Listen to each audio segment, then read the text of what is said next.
Hello, my name is Gwen Fizel. This week's project is on Maria Montessori and how her observations help to change the way children learn. Maria Montessori started out as a physician in Rome, Italy, but changed her career in 1898 to become a teacher. She started out teaching so-called idiot children, but she became very successful in teaching those children how to read and write. Her method became so successful that those children were able to succeed alongside the quote unquote normal children. Dr. Montessori was curious as to how and why the mentally retarded children could score at the same level as others.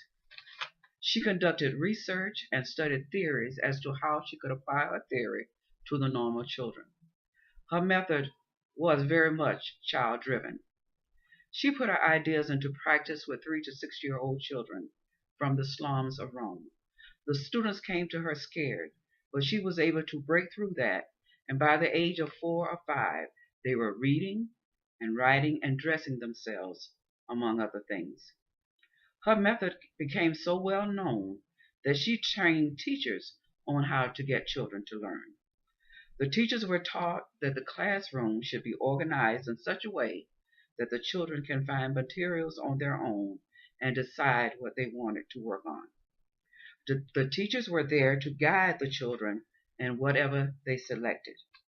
If the child finds their selection interesting, then they will work with that selection for quite a long period of time.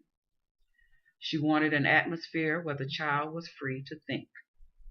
Within her methods are benefits and limitations, or pros and cons. Some benefits are that the children are free to think for themselves.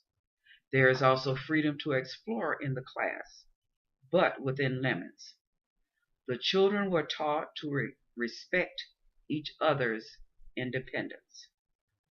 Some of the limitations are that there could be a child in the class that can't decide on what he wanted to do. That could be very disruptive to the others.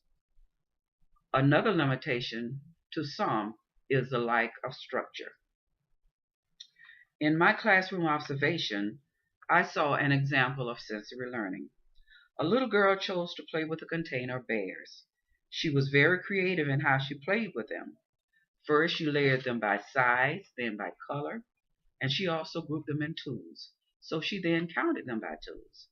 She had some fascinating patterns that kept her occupied for quite a long period of time, and let it be noted that she was there all alone.